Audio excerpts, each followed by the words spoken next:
This case is almost over. This case is almost over. I'm just gonna tell myself that, just so I can get through it. Good morning. Oh, are you by yourself? Oh, morning, Pearls. Mr. Nick, please tell me, what's going to happen to Mystic Maya? I'm sorry, we don't know yet. The investigation is still going on, so I wasn't allowed into the inner temple. I see. So, is Sister Iris still trying to remove those trick locks in the training hall? No, she's the defendant in this case, so she can't be at the inner temple. She's required to be here in court. Then, how come she's not here in the defendant's lobby? I have to admit it's kind of strange. If you're looking for Iris, she's in the prosecutor's lobby. Edgeworth. What's Iris doing over there? She's going over today's testimony with the prosecutor as we speak. Today's testimony? You heard me. Iris is going to be testifying as a witness for the prosecution. Wait, what? The prosecutor is squeezing her for a confession. Or so I heard. Franziska von Karma, what are you up to? I know what you're thinking, but Franziska isn't going to be the prosecutor today. Well, gee, I wonder who it could be. What? Then who is? Who else would it be but Godot? Godot? Franziska is engaged in some important work at the Sacred Cavern. Sacred Cavern? You don't mean that she's... Exactly. She has been out there all night, trying to remove those trick locks. With the headman's assistant, naturally. We estimate that the last of the locks should be taken care of in about 3 hours. I hope everything continues to go smoothly and we receive some good news soon. Yeah, thanks, Edgeworth. Prosecutor Godot intends to nail this case shut today. Be prepared to fight like there's no tomorrow. You don't have to tell me that. I know. I can already see it in your eyes. You're not the same fever-ridden, frantic maniac you were yesterday. Stop lacking, game. It's strange. On the way here, I decided that today would be the end of all of this. Almost immediately after I made the decision, I felt myself getting stronger. Interesting. Maybe you've passed your code on to someone else, literally. And with that, I leave the rest in your capable hands, partner. I'm sure he was meaning as a life partner. Thanks.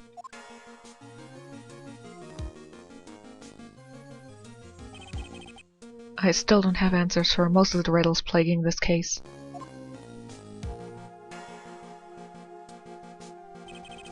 The circumstances around the murder of Miss Elise Donim, I mean Miss Misty Fey, the impossible flight Larry claims to have seen, and what that woman is really after. Well, what do you think she could be after? I will solve them all and bring this whole tragedy to an end.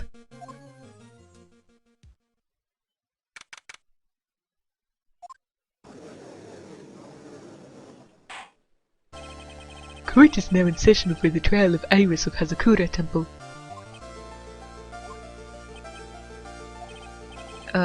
Your Honor, what are you...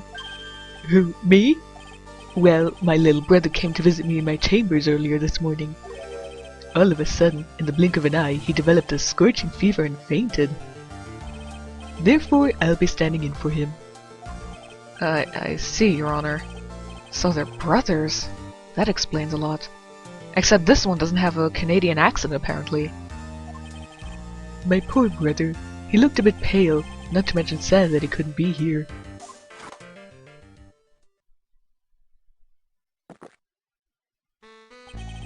It is impossible to predict what the future has in store for any of us. This is precisely why people feel the need to judge the past. and we of the court have been charged with the solemn duty of passing such judgment. You keep your goddamn mouth shut today. Well said, Mr. Godot. I understood exactly what you said, at least up until the end, anyway. Now then, Mr. Godot.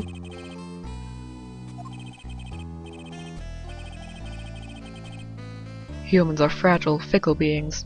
Our hearts change with the shifting of the tides. There is only one thing that remains a constant in this crazy world. The bitter darkness that lies at the bottom of this mug.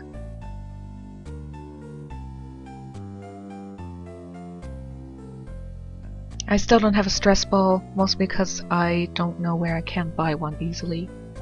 I'm sure I can buy one tomorrow. So then you mean, forget it. What do you mean? During yesterday's trial, the accused refused to admit her role in the crime. But today, she has had a change of heart.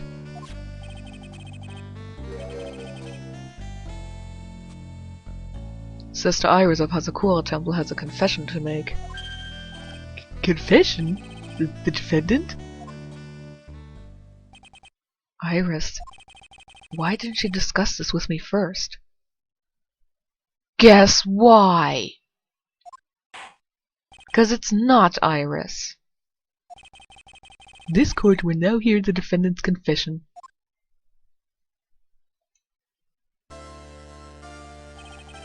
Upon meeting a beautiful lady, always ask for her name and profession. That's one of my rules. Your rules can go fuck themselves. My name is Iris. I am but a simple nun undergoing training at Hazakura Temple. Witness, is there something that you want to confess to?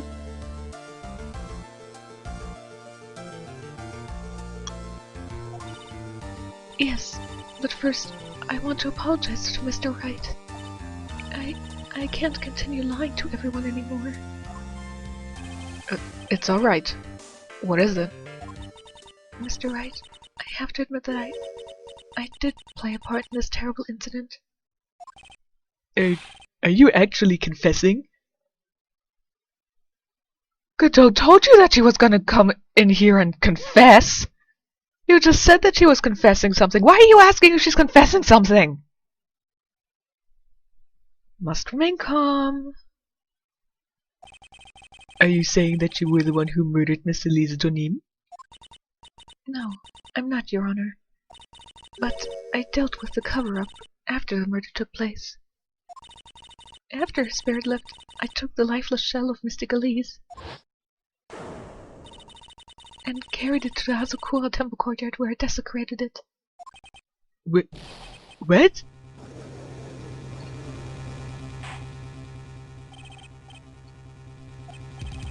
Witness, are you saying you were an accomplice to the murder? Yes, that's correct.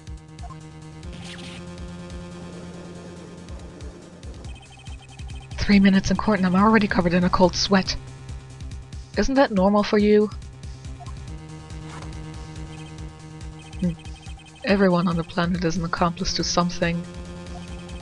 It just happens to be that in this case, it's to murder. Does that mean everybody's parents is an accomplice to their existence? The answer should be yes. Isn't that right, Mr. Trite?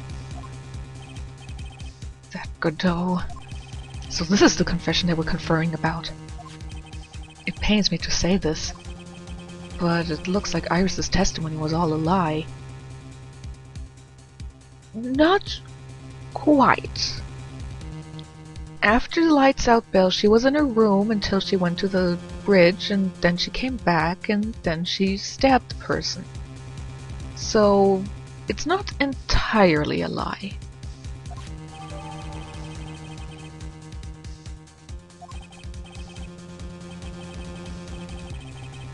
Now then, little lady, if you don't mind, I've got a question for you. Whose crime were you trying to cover up by your actions? Iris was covering for someone? Please stop acting like you weren't listening. It's quite annoying. No one definitely up the creek without a paddle or a life jacket. I've been at Hazakura Temple ever since I was a little girl. That's not what I asked! Hazakura Temple is run by one of the branch families of the Koran tradition. That's still not answering my question. One of our missions is to protect the main family. Still not answering my question. I'm sorry, but main family? Yes, and that's why I would dirty myself, if need be, to protect her. The daughter of the master of the Koran channeling technique. Mystic Maya Fey. Huh? What are you surprised about, Phoenix? This is the third game where Maya is once again being accused of murder.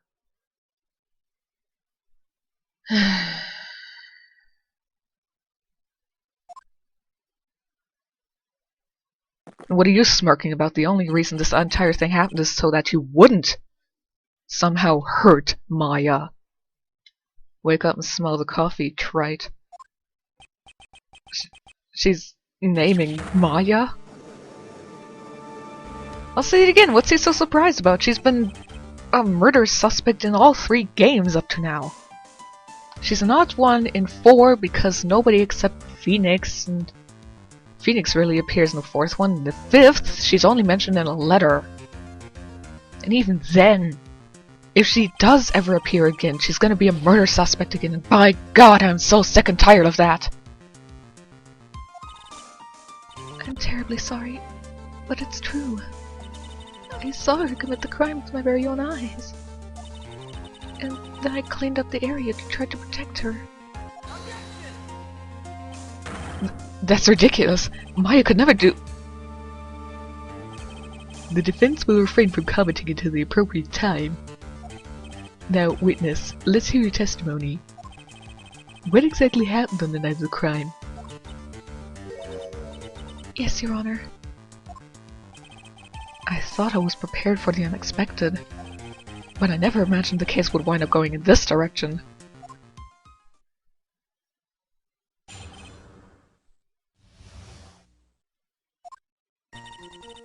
I went to the inner temple that night, and I saw it all happen in the garden.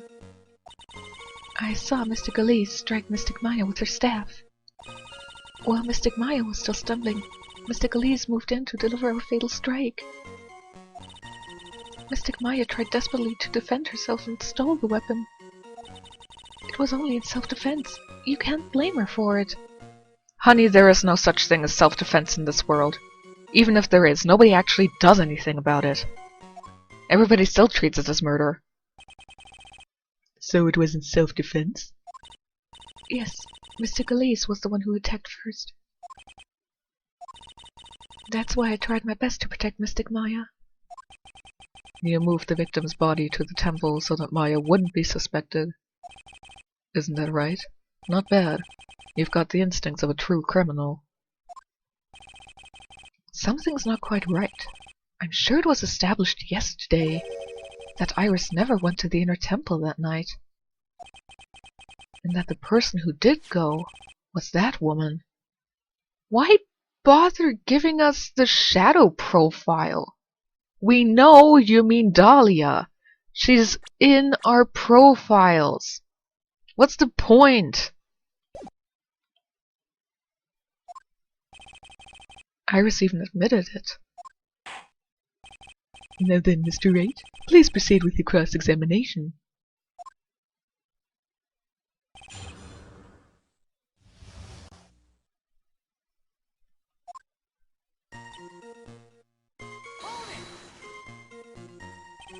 Sister Iris, your testimony has changed quite a bit since yesterday. You stated yesterday that on the night of the murder, you didn't go to the inner temple. Objection. Did she know? Too bad for you, what you said yesterday doesn't mean much today. Aren't you the one who said that we all cling to the past and that's why we judge it? So what you said yesterday should be important. By the way, where were you when she claimed that she didn't go? It was in the Inner Temple's training hall. A private conversation between the two of you does not constitute testimony. I don't think it ever was stated as being that in the previous cases, so why are you pointing out now? Ugh. That would be properly described as hearsay. What do you have to say, witness? I just couldn't tell him the truth at that time. Mystic Maya, she's your girlfriend, isn't she? No, she isn't. I'm gonna answer for him. She isn't. Seriously. I didn't want to be the one to break it to you that I saw her commit murder. There, there.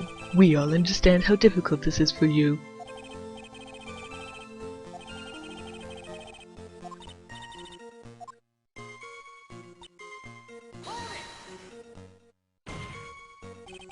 You're saying that the victim attacked Miss Faye? Yes, it was a truly frightening scene. Mystic Maya was struck hard on the head and looked like she was going to collapse. What were you doing at the time? Why didn't you stop them from fighting? I'm terribly sorry, Mr. Wright. I was frightened. I couldn't move. I couldn't even speak. I was in such shock. That's perfectly understandable, my dear. This doesn't sound right. I don't believe this testimony for a minute. What happened after that?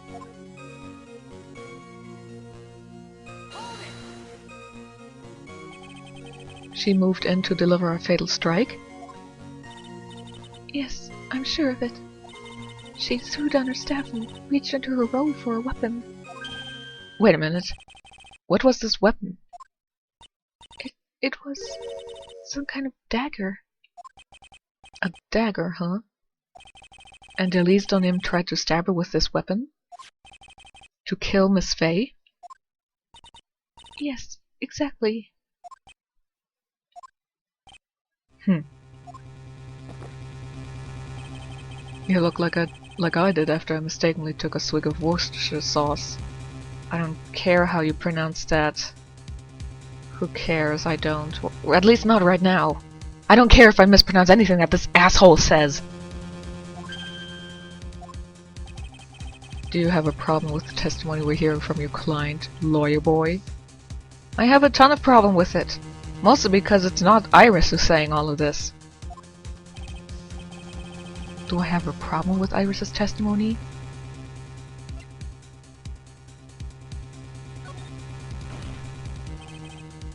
Maybe I'll just turn my brain off.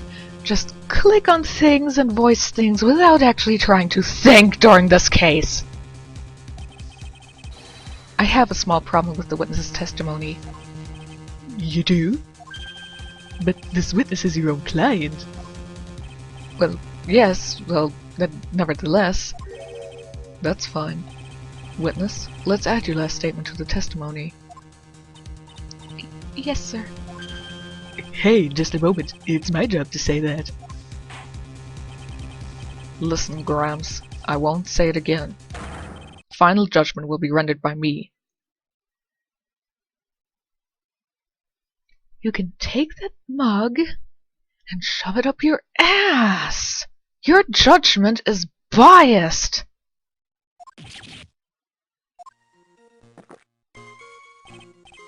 Okay now, let's continue.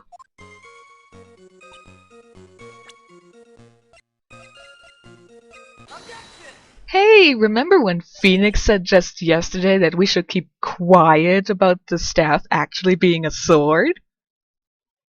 Yeah, he doesn't remember that either, so he's just gonna throw that out there. There's something strange about your version of events. Miss Donim throwing her staff away makes no sense at all to me. But all you can do with the staff is hit someone. Naturally, you wouldn't know this, Sister Iris, but the victim's staff had a special feature about it. As you can see, it's a sword. And again, you display this although you were trying to keep this a secret and you knew that revealing it would actually get you into some trouble? Yeah, that's just stupid of you.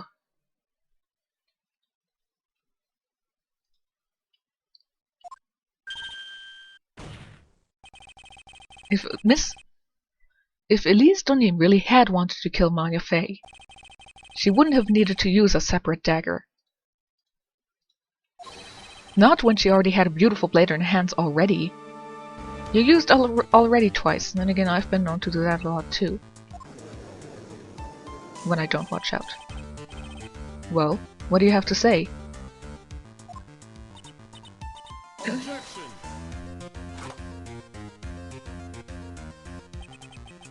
That was an impressive bit of investigating, tried. But I never would have thought that there was a sword hidden in that staff. He's lying. Just saying that. But even so, how should I put this? A long sword is unwieldy, and thus quite ineffective in close quarters combat. She can still slice somebody with it. That incapacitates them with pain. She can step back and stab then. Ugh, you don't know how combat works, you moron. Maybe that's why she chose a dagger over her blade. Well... Anyway, the type of weapon she chose to use isn't what's important. The important thing is that she tried to kill Maya Fey. As long as there's nothing strange about that, there's no problem with her testimony. But there is something strange about this whole testimony. Well, Mr. Wright, the prosecution has a point. Very well, Your Honor. The defense will now present evidence to back its argument.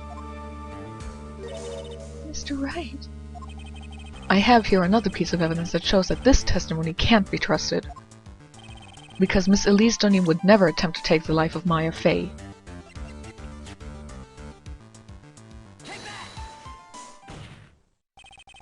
Elise Dunham would never have attacked Maya Fey.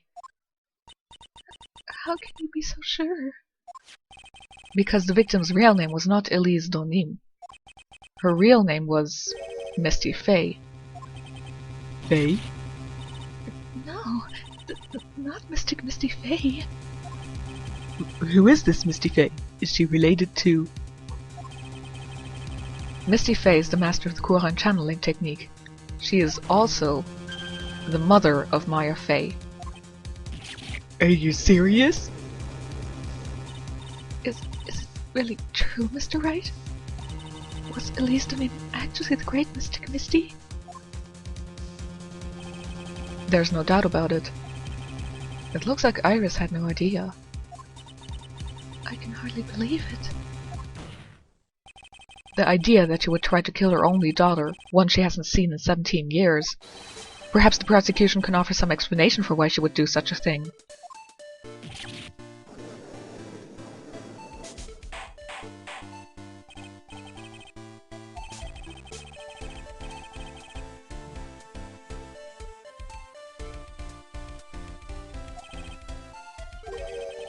In light of some facts that have just been presented. One, that the victim supposedly threw away a sword during a fight. And two, that the two people battling to death were mother and daughter. Despite the facts being believable when taken on their own. When taken together, the entire story seems difficult to believe. Listen, there's nothing in this world that is impossible. Except for one little thing. Let me guess. It's something coffee needs. You still don't get it. You think maybe my beans are under-roasted, but you have no idea, Gramps. Could you get to your point? I heard this witness's confession this morning. Just as I had taken the first sip of my 8th cup of morning coffee. You're going to ruin your health, my friend. After hearing this woman's confession, I had a detective who loves to investigate sent to the scene of the crime. And he discovered this little beauty. It's a dagger with blood, That proves that something was going on there, not necessarily that it was the two of them fighting each other. Is that the dagger the witness testified to seeing? Obviously, Your Honor. But do you not notice something else? Now that you mention it, if you look closely there appears to be a blood stain.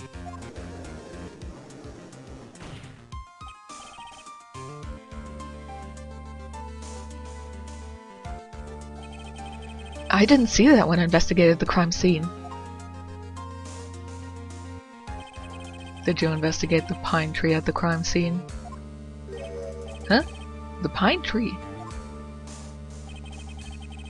The dagger was stuck in the backside of the pine tree when the last blow was struck, ending the violent battle between the two women. This little baby was thrown in the direction of the back of the pine tree. Which means the blood on this dagger belongs to the victim, correct? Were you even listening, old man? I first heard this confession this morning, just as I had taken the first sip of my 13th cup of morning coffee. Didn't you just say it was your 8th a few minutes ago? I didn't have enough time to get the blood analyzed on such short notice. In any case, the court will accept the dagger as evidence. Furthermore, I ordered that blood test be performed on it immediately. This is my sweetheart. Make sure you treat her right. I'll treat her right. Inside your guts. Bailiff, get this piece of evidence to the crime lab for testing immediately. The testimony we've just heard had numerous unbelievable aspects to it. However, after having found the very dagger the witness spoke of, I believe we can consider her testimony to be credible. Cute girls never lie. Ever. You know Dahlia Hawthorne! You still think that? In any case, witness, if you could please testify again to this court. About what, Your Honor? About the incident you saw, the battle between the two women. Yes, Your Honor.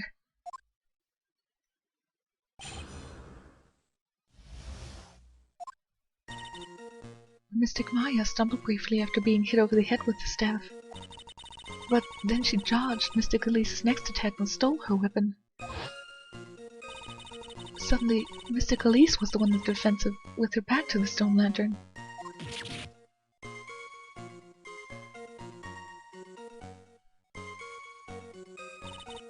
That's when Mystic Maya stabbed Mystic Elise. Okay, I just want to point this out. Yes, it's a complete lie.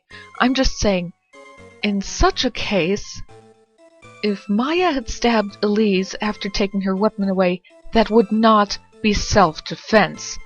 That would be homicide. Why? Because Maya had removed the weapon from Elise's hand, meaning Elise was no longer an active threat to her life. So, legally, Maya was not somehow allowed to stab her in any way and think she can get away saying it's self-defense. She was not in any active danger once the weapon is out of the opponent's hand. Just saying. Mystic Elise managed to fling the knife away, but then she collapsed.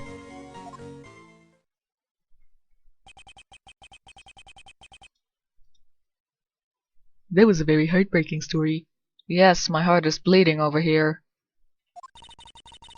I don't know if there were any bad feelings between them, but it had been 17 years since Mystic Misty's disappearance.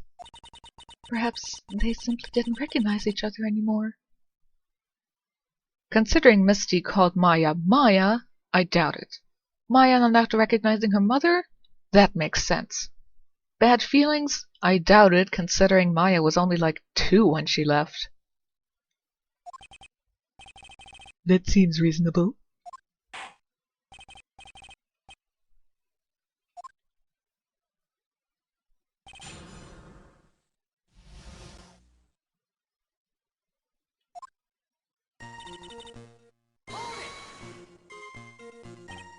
Iris, where were you standing when you witnessed all this? What do you mean? Well, if either of them had noticed you, they might not have continued their battle. I wonder if that's true. The two of them, they were standing near the garden stone lantern. I asked where you were standing. I was watching the whole thing from behind. Okay. It was dark where the two of them were, so I think that's why they didn't see me. So it was dark in the garden when the murder took place. Tell me, what did Miss Maya Fey do after she was struck?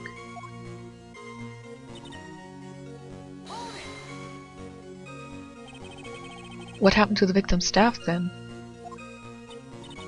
I'm not sure. The area was very dark, so I really couldn't see.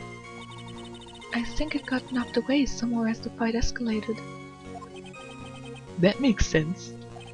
That would explain the need for the dagger. Mystic Lees raised the dagger to strike, but Mystic Maya dodged it at the last second. The dagger struck the lantern and fell to the ground. And then, at some point, Mystic Maya picked it up. Okay, I stand corrected. Once it hit the lantern and fell to the ground, again, no active threat anymore. Maya would not have been doing anything in self-defense anymore had she attacked Elise. Nothing sounds especially strange yet.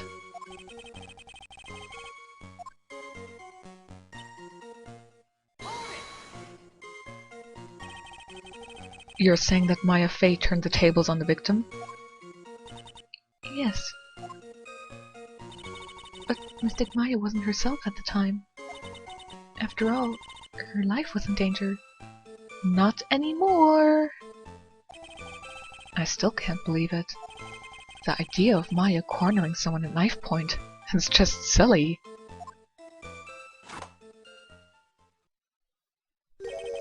As they say, a cornered fox is more dangerous than a jackal.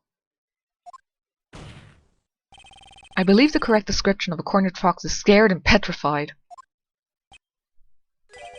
Your animal analogies have grown tiresome. You are the one who started it!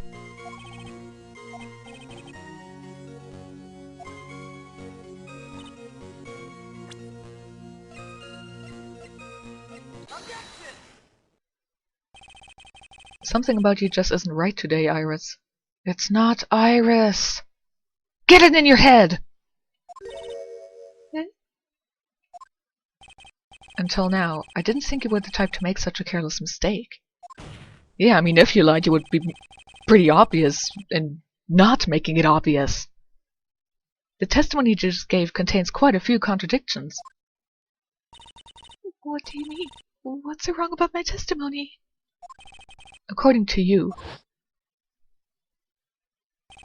Maya Fey stabbed the victim who had her back to the stone lantern, correct? Yes, that's right. But in that case, the victim would have been stabbed in the stomach, right? Yes, I think so. But, according to the autopsy report, the cause of death was due to blood loss from a stab wound in her back. This proves that the victim was stabbed from behind, not from the front. Sister Iris, it appears another seed of doubt has sprouted from your testimony. Well, I wonder when Edgeworth told Phoenix about the seeds of doubt.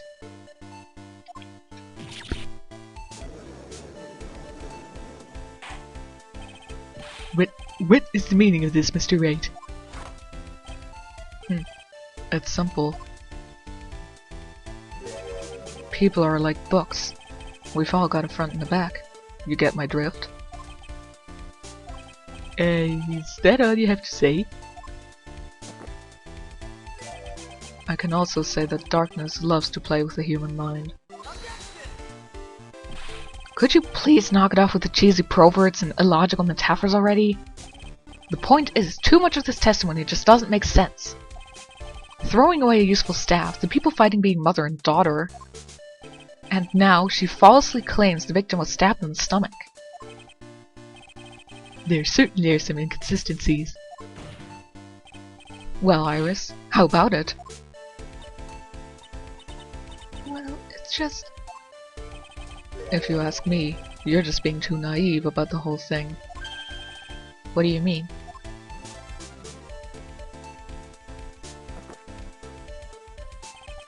There are 253 distinct types of bitterness in coffee, but to pick out each one requires total concentration and the use of all the senses.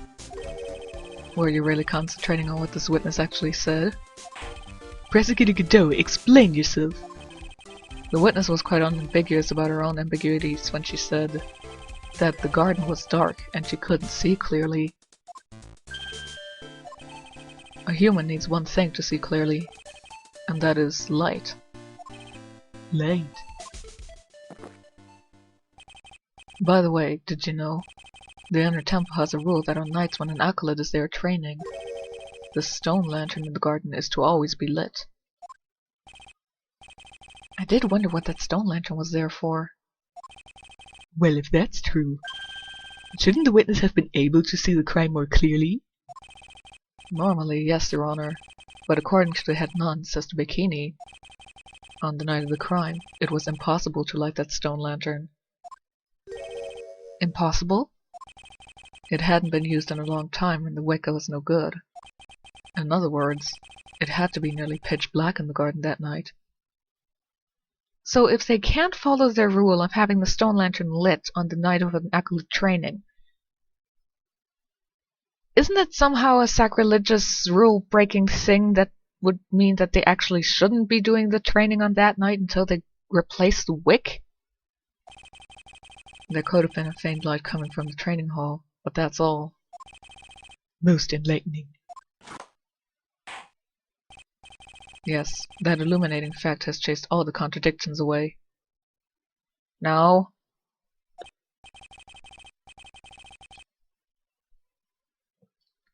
if the staff was dropped, it would be difficult to see. It also explains why they didn't recognize each other. We can't see the demons that lurk in the night. That's why humans are weak. Isn't that right?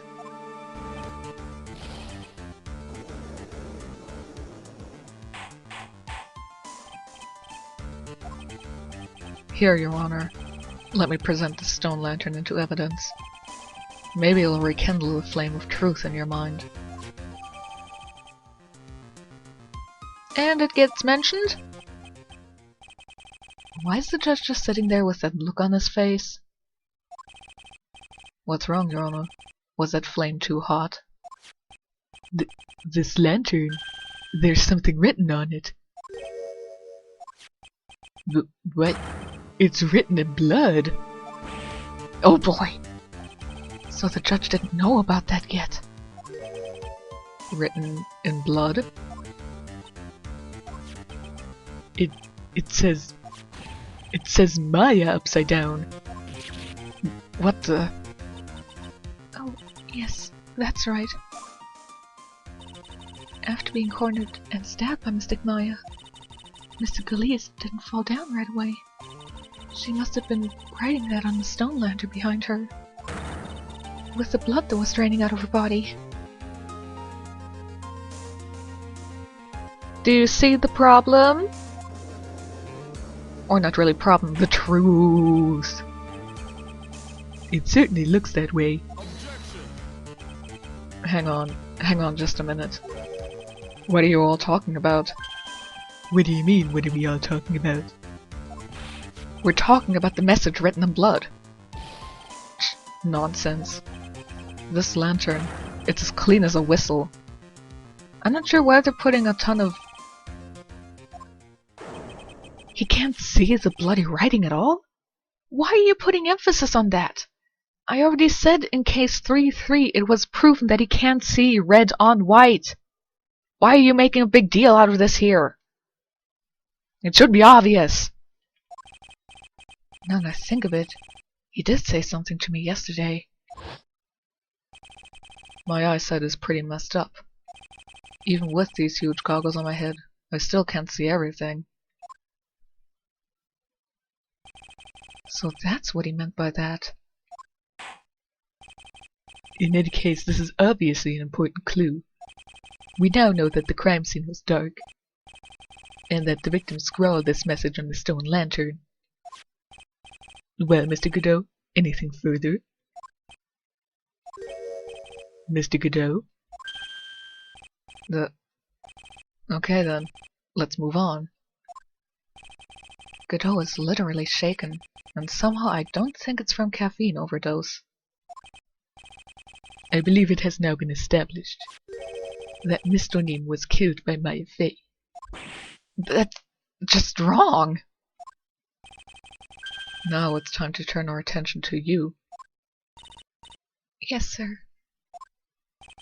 After the victim died, you did something, didn't you?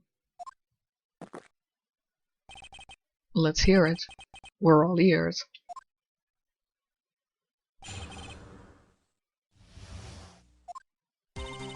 After Mr. Galiz died, I called out to Mystic Maya.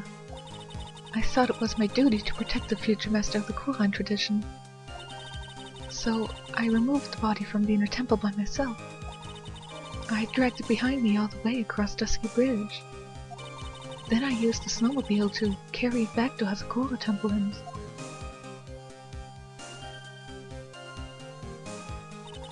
I used the Shichishito to alter the way the wound looked. Question! If she really did that, how come she would not know that the staff was a sword, considering 1, the staff was in the courtyard, 2, in order for the staff to get there, she would have had to have picked it up from where the inner temple murder happened. So really, nobody mentions this!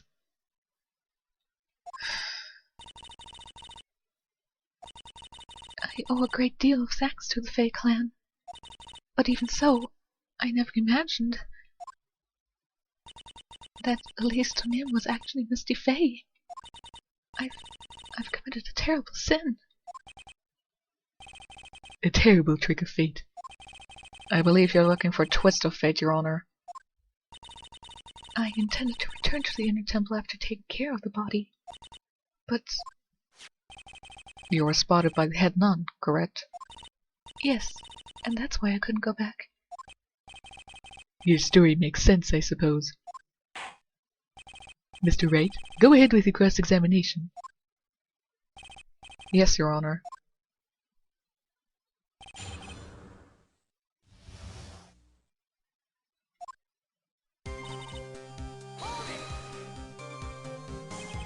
So you waited till everything was over before making a move? No, it's not like that. She saw someone murdered right in front of her eyes. It's not surprising that she was a little timid.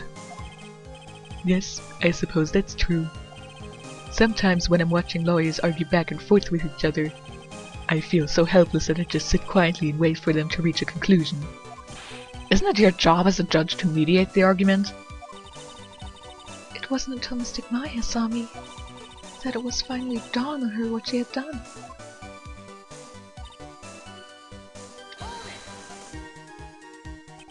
So then, you knew? You knew the significance of the name Maya Fey? Yes, of course I did. That's odd. I mean, Sister Bikini didn't recognize Maya's name, let alone her position.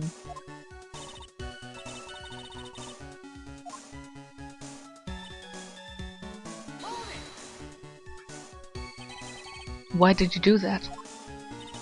Because I didn't want Mystic Maya to be suspected in any way. I thought the best thing would be to remove the body from the crime scene. You moved her body all by yourself? Yes, I did. It would have been impossible if it wasn't for the snow. The snow, huh?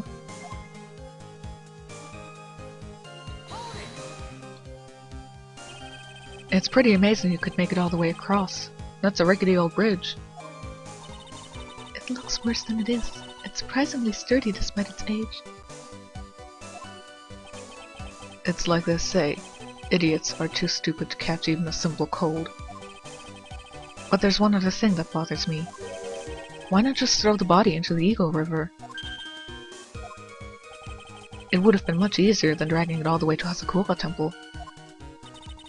I thought that it would still cast too much suspicion on Mystic Maya. That's why I tried to take the body as far away as possible. Makes perfect sense to me. If you threw the body into the river and cleaned up the crime scene and mussed up the snow so that your drag marks wouldn't be seen, there would be no suspicion. Elise Dunham would have just disappeared. For the time being.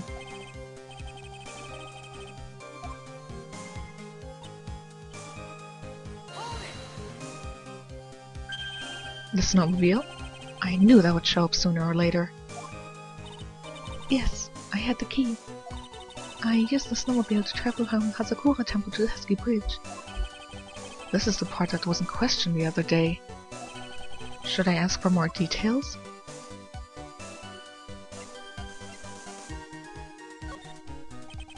If you really did move her body by snowmobile, then there should be tracks left in the snow, right? Well, yes, naturally you would expect tracks. This picture was presented at yesterday's trial. Are these the tracks from that ride? Yes, I think they are. But I can only see one set of tracks here. I don't see what's so strange about that. Snow was still falling when I left Hasakura Temple.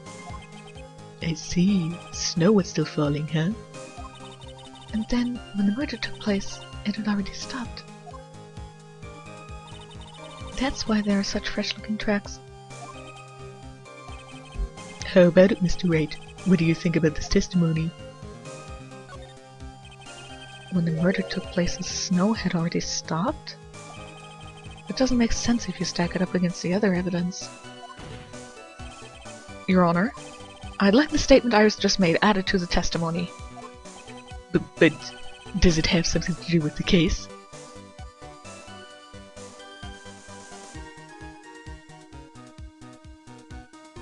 Of course it does! Don't ask silly questions! All will be made clear if you allow her statement to be added to the record. This should be fun.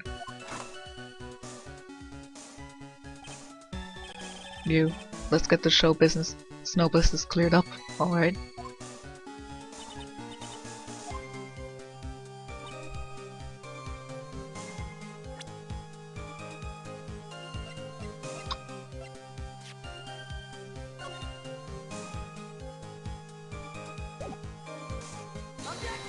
Oops. Wrong one.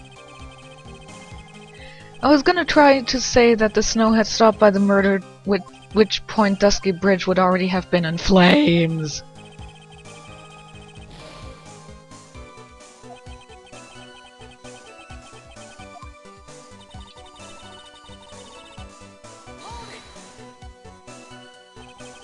There have been a lot of contradictions in your testimony so far. This time, are you sure it's all true? Yes, I am. When the murder happened, the snow had already stopped. According to you, that's why the snowmobile tracks were so clear. That's right. I'm certain of it. I think I've trapped her this time. I see how you think. Snow, huh? What is going on here? If the snow really had stopped by the time of the murder, it'd mean there'd be a bigger hole in your story than the movie The Great Revelations. I don't get the joke since I didn't watch that. Well then, Mr. Tride, perhaps you'd like to share your theory with us? Let's see what's up your sleeve. Or rather at the end of your index finger. I don't want to believe it, but I don't think my logic is failing me. Iris is trying to pin the murder on Maya. But why would she want to do that? There's only one reason I can think of.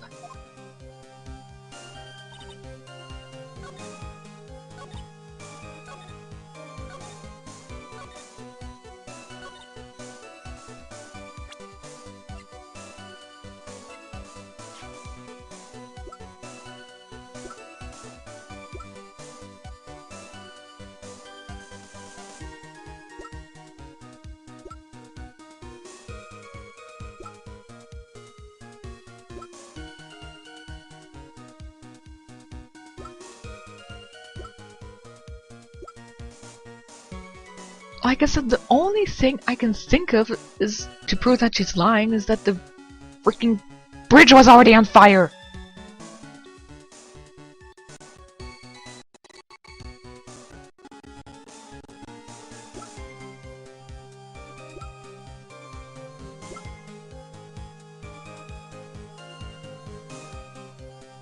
Was it this?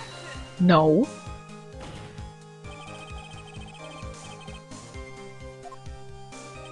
Let me skip this freaking thing.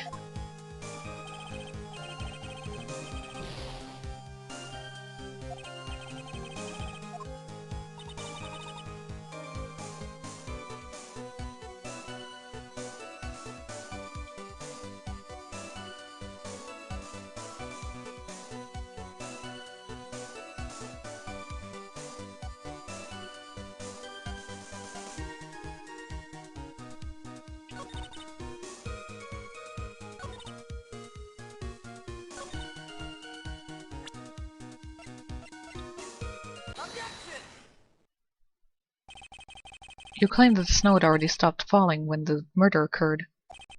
But I'm sorry, Iris. That just isn't possible. What? This is the weather data from the night of the murder. According to this, the snow didn't stop until 10:50 p.m. But you couldn't have crossed Dusky Bridge at that time. Why do you say that? Because 5 minutes before the snow stopped, Dusky Bridge was struck by lightning and had caught on fire. What did you say? The bridge... it was on fire? You don't mean to say you didn't know about it? It was because of that lightning strike that the bridge burned down. But it can't be. It looks like you still haven't figured it out. No matter how hard you try to deceive or conceal the truth. You can't pull the wool over the eyes of a real defense attorney.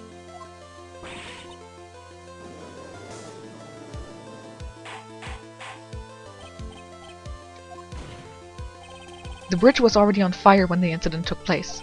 That's right, the inner temple was already completely cut off from the outside world. There's no way she could have crossed the bridge, body or no body. Witness, even my patience has its limits. Any further lying and I will find you in contempt of court. Do you have anything to say for yourself?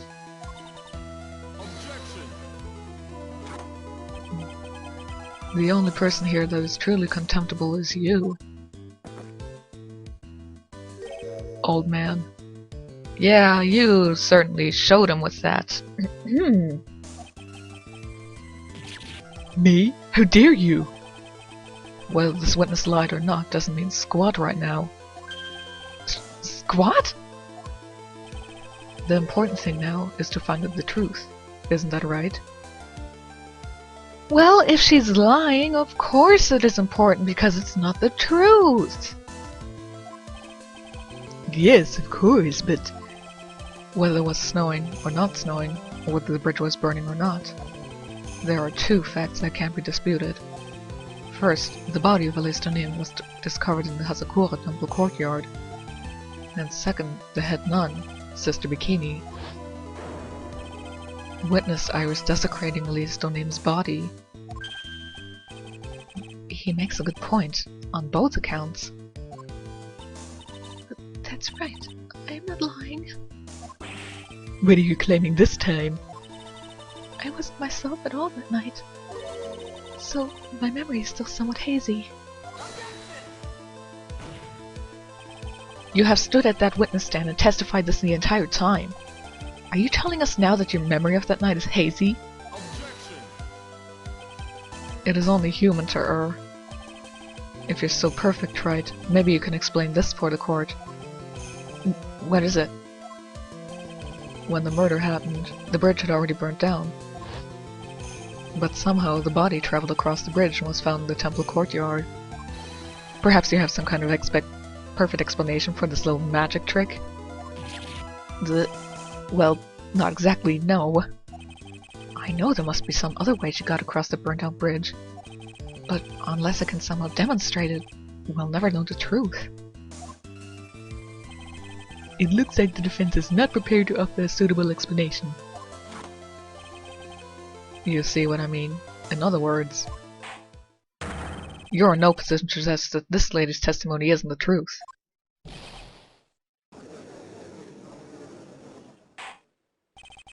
Alright then. Witness, let's hear your testimony once more. About what, Your Honor? You've admitted that you moved the victim's body. Nevertheless, your prior testimony contained a rather large inconsistency. Please add an explanation for that to your testimony. Yes, Your Honor. Will this be her final testimony?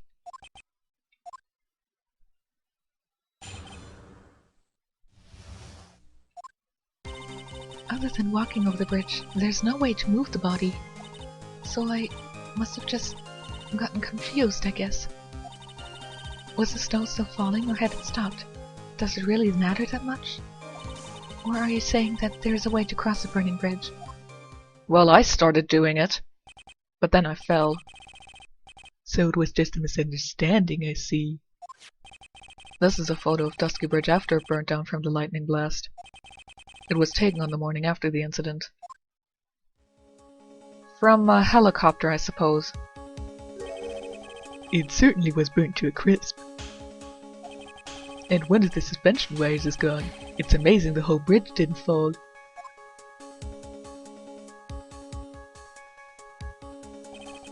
Clearly it would be impossible to carry a corpse across a bridge in this condition.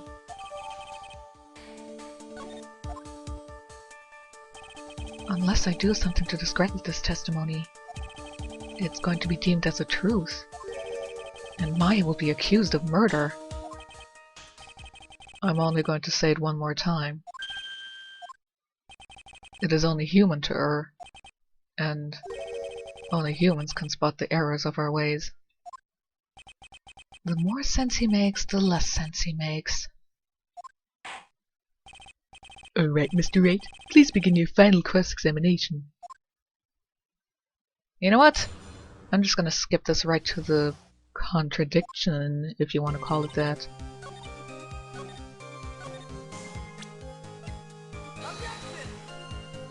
Oh, for the fuck's sake, just let me point out that the fucking wire was used to make her swing!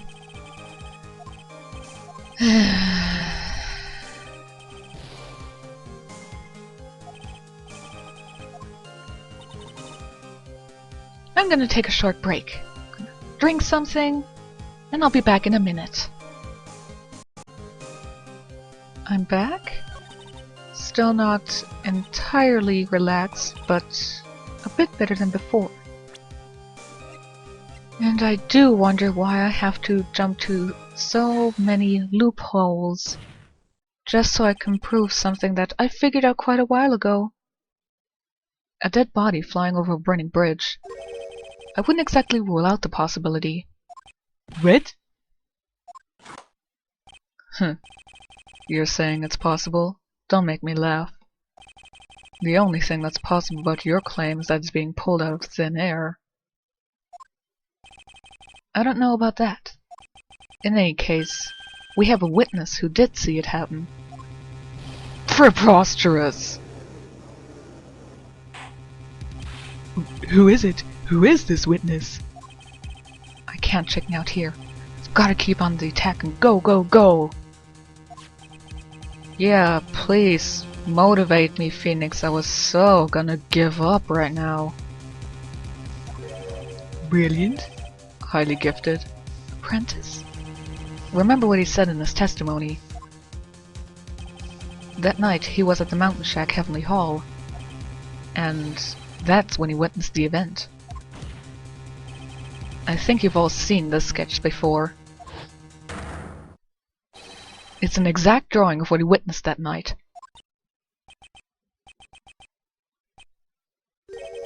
Are you serious? Today's not April Fool's Day, is it? Mr. Wright, are you seriously claiming that the victim flew through the air? And you're using this pathetic scribble to support your argument? The judge looks like he's about to blow a gasket. Well tried. There's nowhere for you to hide now. Other than looking like it was drawn by a 6-year-old, does the sketch prove anything? Yes, I'm pretty sure it does, and I'm going to prove it. Listen, I know your tricks. You're trying to turn this whole thing upside down.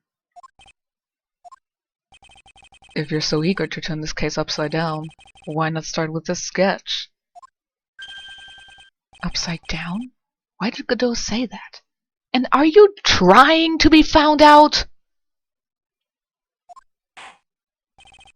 Alright then, let's hear the defense's theory.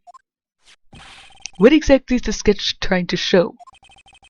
I don't think old Whiskerface is going to forgive any more mistakes. Alright, Phoenix, look carefully and think it over. The sketch drawn by Laurice Donim is...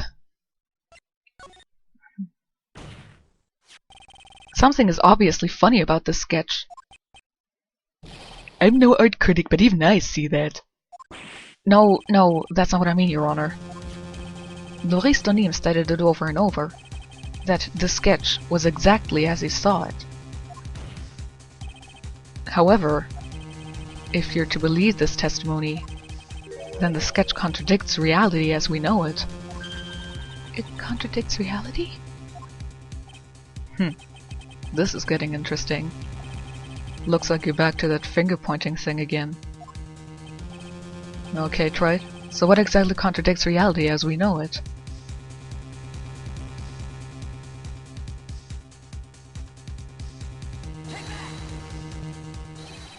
It's this wire connected to the bridge. The wire? Is that the thing that contradicts reality? It is indeed. Then show us the reality it supposedly conflicts with. Show us something that will point out how the sketch contradicts reality. That's a photo of Dusky Bridge, correct? Yes. Now compare the sketch and the photo for a minute. In the sketch, the wires appear to be above the guardrails. But on the actual Dusky Bridge, Jumping Jehoshaphat! the wires are below the guardrails.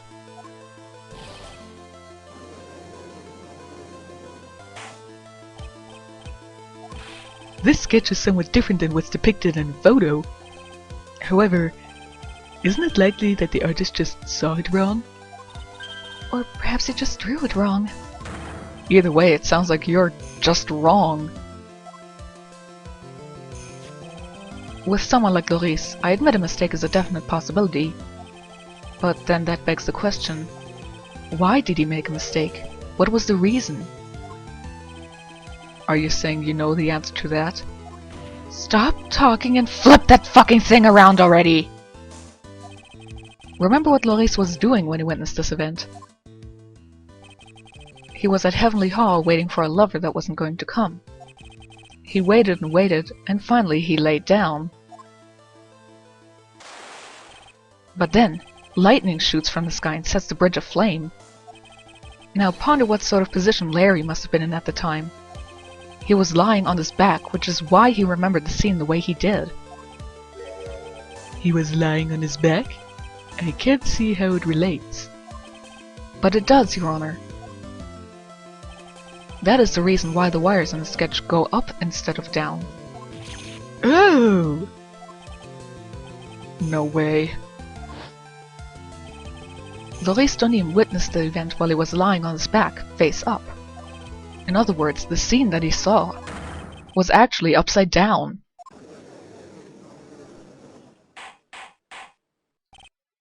So then, the sketch should actually... I think you finally get it, Your Honor. The correct way to view Laurice Donim's sketch is like this. This is how it should actually look. The victim's body wasn't flying above the bridge. It was actually swinging below. That's right, just like a pendulum.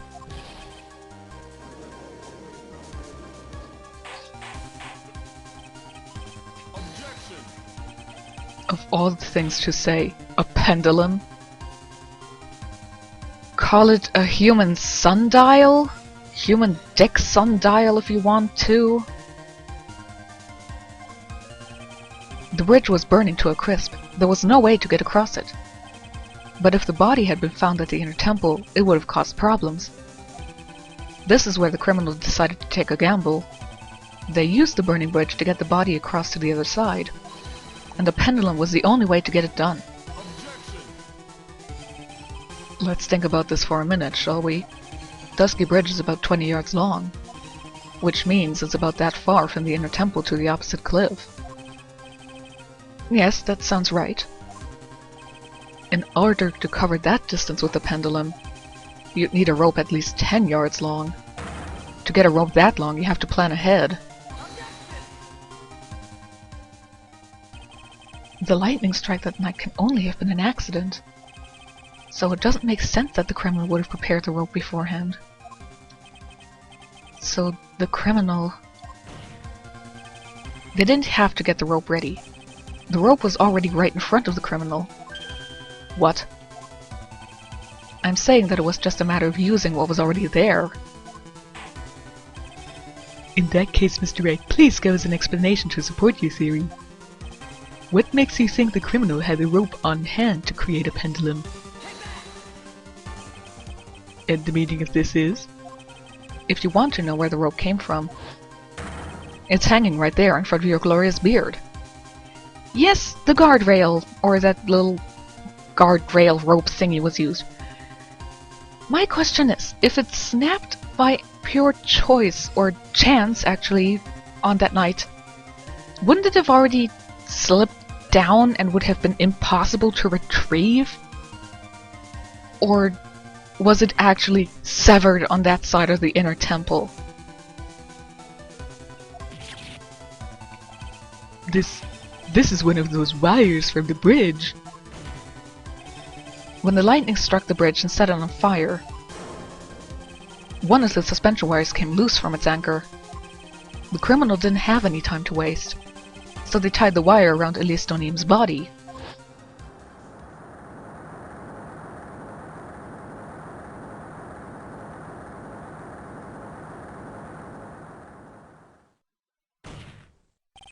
Because there was simply no other way to move the body.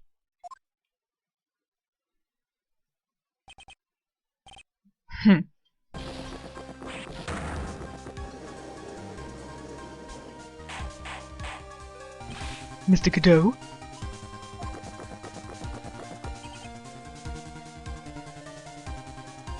I'm waiting for the video to catch up.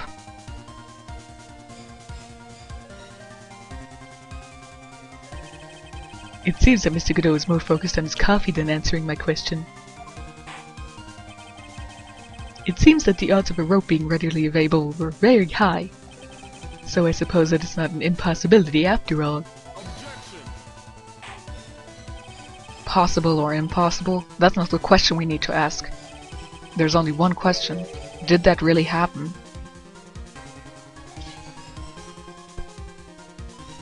You don't understand law, do you? In court, you have to prove beyond reasonable doubt whether a defendant has committed the crime or is innocent of the crime. Beyond reasonable doubt. You can't go for a certainty saying that yes, this ultimately 100% absolutely happened or that it didn't happen. You have to go with the possibility of it happening. Because unless the defendant themselves honestly says, yes, I absolutely did that, or no, I absolutely did not do that, because it's still impossible for them to not have done that. If a defendant says, I was in this cafe when it happened, here's the receipt with the timestamp of when I was there, that would be proper evidence that they weren't there when the murder happened at the crime scene. So, long story short, possibilities are the only things you have to deal with or can deal with in freaking court. Okay? Okay! Now shut up, Godot! I wonder if you can prove what happened to us.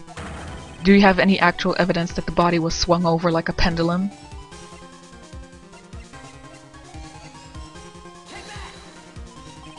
Before I present my evidence, let me review what we know so far.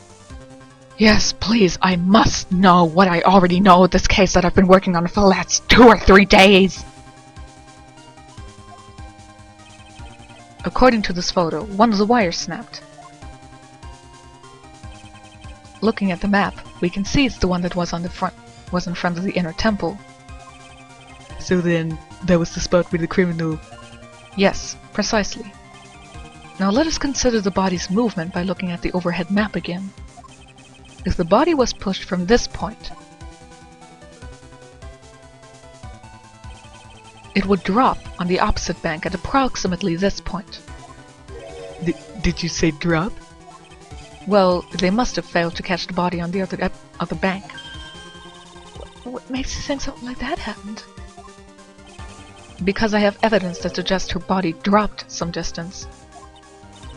What kind of evidence? Take a look at this autopsy report. It says here that her body fell about 10 feet after her death. 10 feet, huh? That's most likely the height difference between the two sides. The body overswung due to forward momentum, but then came loose and fell about 10 feet. And then, as a result of the landing impact, this crystal sphere was knocked loose. That's... Yes, this blood-stained amethyst crystal is it's the one that came off of Miss Elise Stonium's staff. Why are we still calling her Elise since everybody here knows that it's Misty Faye? And why are we still calling her by her full name? Aren't we pointing out how impertinent that is? And even more important is the place where this crystal sphere was found. Indeed, I believe it's already marked on this overhead map. The crystal was found... Oh! Precisely, Your Honor. In the very spot where the pendulum would arrive if given the right amount of speed. This explains your theory quite well, Mr. Wright. You have provided us with the way the body could have been moved that... An impressive deduction, Mr. Wright. Most impressive. Mr. Wright? I thought this cold coffee might help cool you down. What is the meaning of this, Mr. Godot?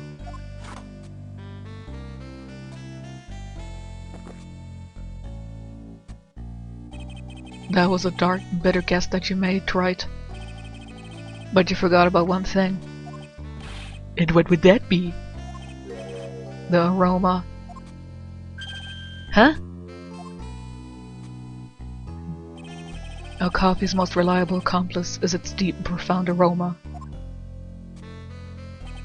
The rest of the court doesn't speak coffee-nese. Can you elaborate a bit more?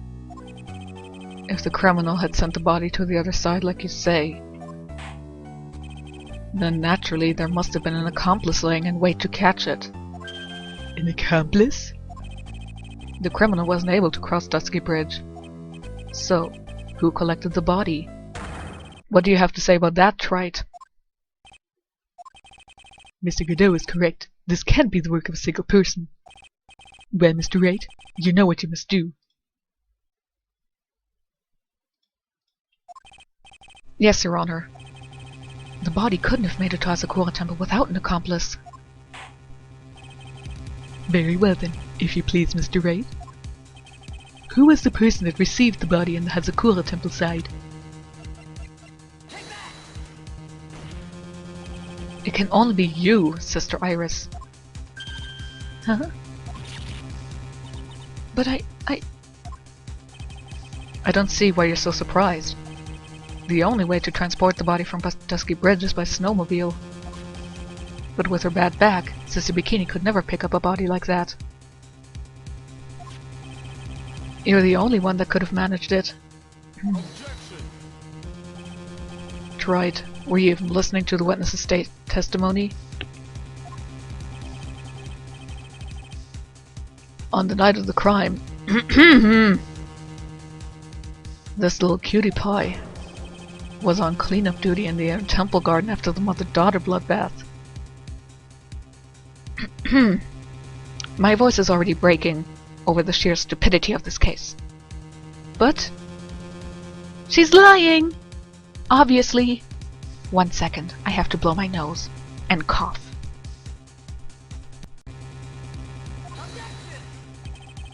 I haven't forgotten, but have you, Mr. Godot? This witness was also seen at Hazakura Temple, desecrating the corpse of the victim. Strange indeed. It's almost as if, on that night, the defendant was in 2 different places at the same time. Sister Iris, let me ask you something. Why didn't you mention it when you first gave your testimony? Mention what? The pendulum, of course. Using the sketch drawn by an eyewitness, I have established how the body was moved using the burnt-out bridge. Which means it's now a fact that this occurred, something you should have already known. No, I had no idea. I didn't know about anything about a pendulum. But the body couldn't have been passed along to the other side without your help. So you should have known about it. In fact, it'd be impossible for you to be clueless about this whole thing. Unless you're not really Iris to begin with. What? How can you say that, Mr. Wright? What? What kind of nonsense is this? You're saying this witness isn't Iris of Hazakura Temple? Are you serious, Trite? You mean this woman is... There's no one besides Iris that could have received the corpse that night. Now I get it. Now I know I've been sick to my stomach during this trial. You never mentioned that. How was I supposed to know if you don't mention it 5 times or so? Why her whole demeanor changed so suddenly from yesterday. And why she's trying to pin this murder on Maya. The woman that's standing here at the witness stand. Her real name. I never thought I'd have to utter your name again, let alone see you. It's been a long time, Dahlia. Hawthorne? Sister Iris had a twin sister. And you're looking at her, Miss Dahlia Hawthorne. That name rings some bells. Distant bells, but bells nonetheless. It's just your imagination, Gramps. This file contains all the relevant data about Dahlia Hawthorne.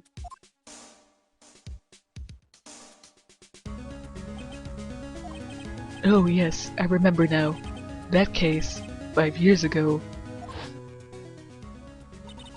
My name is Dahlia Hawthorne. I just want to say, it's an honor for me to be here in your noble presence. The honor is all mine! No, the honor is all mine. But, according to this, Dahlia Hawthorne is already dead. Yes, I keep dropping the bottle top that I'm playing with. It says her execution was carried out last month.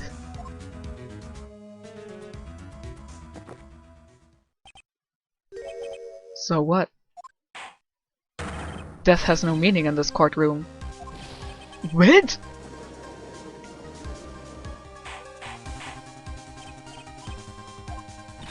Wait a moment. How can you...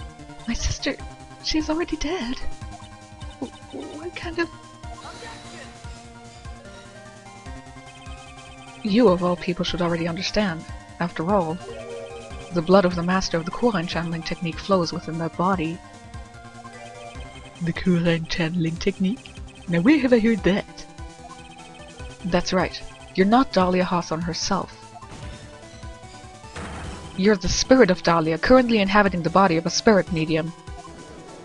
Well, gee, I wonder which one it could be. What an exciting story. Exciting, but quite impossible. You're asking us to buy that Dahlia Hawthorne just happened to be channeled by someone on the very night of the murder to a temple where her twin sister Iris was? Well, if you're going to put things that way, then yes. We're supposed to believe a coincidence like that just happens? Naturally, it was no coincidence. The whole thing was part of a plan from the very beginning. It's all written right here in this instruction. What's that?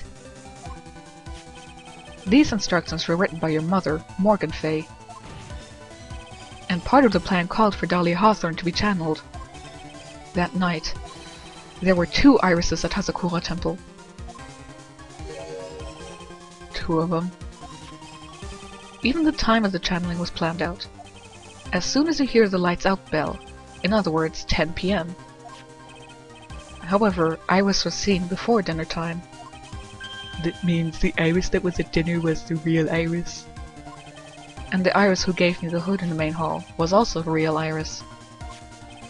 Meaning that the Irises the bikini saw at the inner temple was someone else dressed as her, namely a Dahlia Hawthorne. Do you even know what you're saying, Trite? This whole channeling the spirit of Dahlia Hawthorne business. Yes, it's true that you found plans to talk about it. However, there's one thing that's perfectly clear. The witness currently standing in the witness stand is the real Iris. Prove it! I dare you to prove it, motherfucker! Calm down and remember what you know about the night of the crime. After meeting Sister Bikini, the Dahlia Hawthorne that had been channeled would have been stranded at the inner temple due to the lightning strike. Yes, here's the show. So here you can see the hood is on and the staff, weapon, sword is in her body. So, I have to mention something about that. In a minute. It was later that the body was moved by pendulum. That's right. Naturally, that would mean that the Iris that received the body was the real Iris. Are you with me so far? Yes.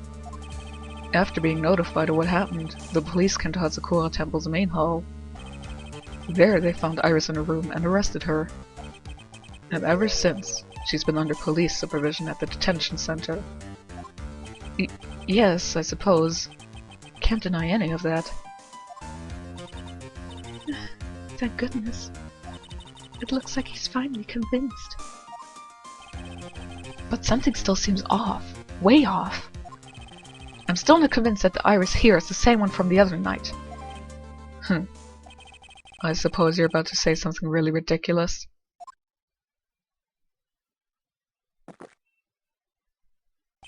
Like the real Iris and the spirit of Dahlia somehow switched places. Switched places? To be perfectly honest, there are still quite a few things I don't understand, but I do know that unless we confirm the witness's identity, we cannot continue with this trial. Iris doesn't have the spiritual power needed to channel Dahlia. Which means they must have switched places somewhere. Well, Mr. Wright, since the time she was arrested at Hazakura Temple, have there been any chances for Iris to switch places with Dahlia Hawthorne? Yes, there was, you remember the earthquake. But screw that! I'm gonna talk about the cause of death. So here it says, cause of death, stab in the back, blood loss, and then fell 10 feet after her death. Now, it says it has been said that a wound in, a blade in the wound without being removed, it doesn't bleed a lot. It acts as a plug. So, that would technically mean that Misty's body was not actually dead yet. It was heavily injured, she probably lost consciousness, but she was technically not bleeding, or at least not enough to die of blood loss within a minute or two. So that means that when she was being swung across the bridge and fell those 10 feet, she wasn't actually dead. So, my question is, when did she actually die? Did she die when she was stabbed on the inner temple side and was swung across? Or did she die when Iris pulled out the staff sword and then inserted the Shikishito? Because if it's the latter, then technically Iris is somebody who killed her, but then the body technically didn't fall post-mortem but pre-mortem. So this doesn't make sense. I know you may think, well, internal hemorrhaging. Yes, that's true, that is a possibility. But here they say loss of blood. They don't say internal hemorrhaging. They say that she died, she exsanguinated, because open wound bled a shit ton out. So I still don't see how she could have died from blood loss if her wound was plugged for so long. Even after she fell. This is just one more problem with this case. But yes, there was a chance that Iris and Dahlia switched places. I think there might have been one chance. Oh, explain yourself. Yesterday, for a few minutes, Iris's whereabouts were unknown. Unknown? What do you mean? What I mean is, there was a span of time in which Iris was able to move about freely, unsupervised. Well, who was it? Who would give a murder suspect time to move about freely like that? I'm sorry. I know you didn't mean to. It wasn't your fault. The person who gave Iris the chance to freely move about was... This is Mr. Edgeworth, isn't it? Your Honor, there was a fairly large earthquake yesterday, was there not? An earthquake? Yes, we had an earthquake. We, the player, remember that we do not really require it to be a flashback to remind us.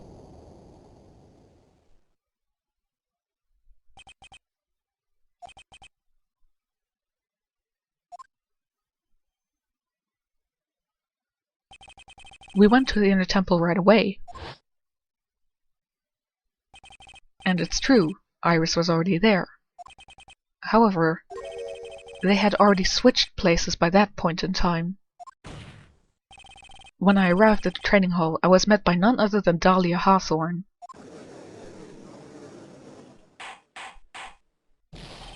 That's quite enough already, Mr. Wright. Now see here. No judge in his right mind would consider the idea of spirit channeling. Be quiet. It's been a long time, Mr. Judge. That voice. Guess I'll have to ask again. Upon meeting a beautiful lady, always ask for her name and profession. That's one of my rules.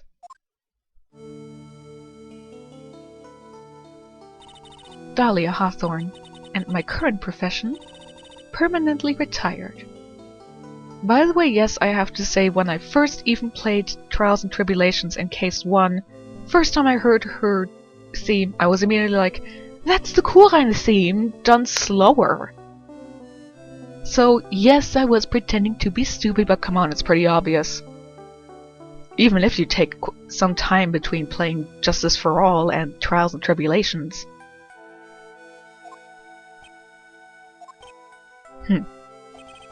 So you're not going to bother hiding your identity anymore, huh?